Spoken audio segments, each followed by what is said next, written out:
Hello and welcome to this short video from Alt Agency explaining 6 simple ways to get backlinks pointing to your website content. Before building backlinks, it's worth remembering that to give yourself the best possible chance of gaining a backlink, it's worth ensuring that your site content is fresh, up to date, and the best it possibly can be. You can find an old article from your blog and go back and update it for 2019 to make it more relevant and up to date, as Google loves fresh content. As well as updating your article text, you can actually make it more engaging by including things such as video, images, and infographics, all things that will make your content more engaging and better than the next piece of average content on the web. So number 1, sharing across social media.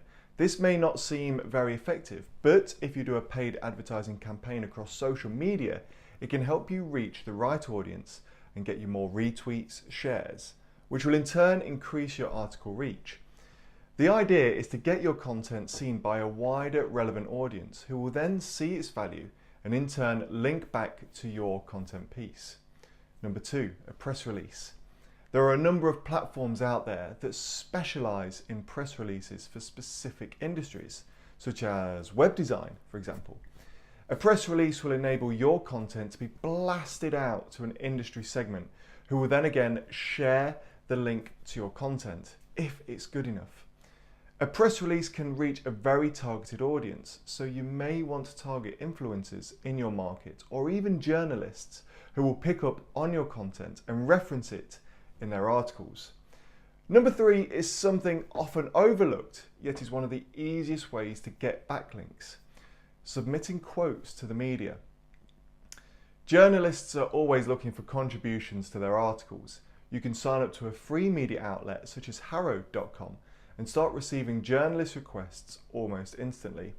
Harrow will email you daily with a list of journalists looking for quotes in your industry. You simply just fire an email to the journalist and provide a valuable quote for them to use in their article and get yourself a brand or keyword link back to your website. Number 4, use the power of influencers.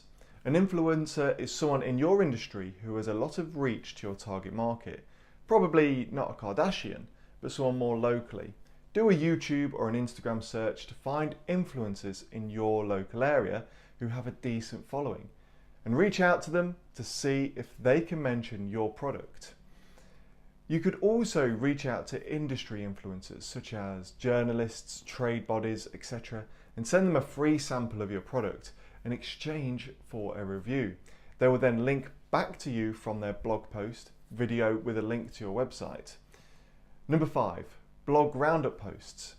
There are industry blogs out there who post weekly or monthly roundups of the latest industry news. You can find these very easily by going to Google and typing in keyword roundup or keyword latest news. You then need to reach out with a personal email to the website owner, make them aware of your content, and ask if it can be included in their roundup. Remember in your email to summarize why your content is better than the current content that they link to. Number 6, buying expired domains. This is pretty advanced and requires you do some due diligence before buying a domain name. Of this technique, you don't need to do too many. 2 to 3 is fine. If you are a little more advanced in your link building, then you may consider using something like Sedo.com or Flipper.com to purchase an expired domain that already has great SEO authority and backlinks and redirecting it to your website. There are several ways to do it. The most common being simply to buy a relevant expired domain and 301 redirecting it to your website. You could go one step further and run the website as a separate standalone website and update the content and add fresh content to it and point a link back to your website from an article, but this is more time consuming. When purchasing expired domains for SEO, there are a number of pitfalls that you need to look out for, which make this strategy a little more advanced. You need to check firstly that the domain you are looking to purchase is indexed in Google and not suffering from any sort of indexing penalty. You will also need to buy a domain that is relevant and makes sense to your industry, Buying one that has no relevance will do you more harm than good. Check the domain's history out using a tool such as rfs.com. Check it has age and authority and that the backlinks all seem clean and not spammy. And finally, you want to make sure that the links pointing to the domain you are buying will stay once the site is purchased. If the links are from dated articles a few years old, then there's probably a lower risk of the link being removed than one, for example, that consists of backlinks that are majority footer links inserted into design templates, as these can very easily be removed. That's it from this short video. If you are looking for any help with your link building, please contact Alt Agency on 0121 663 0202.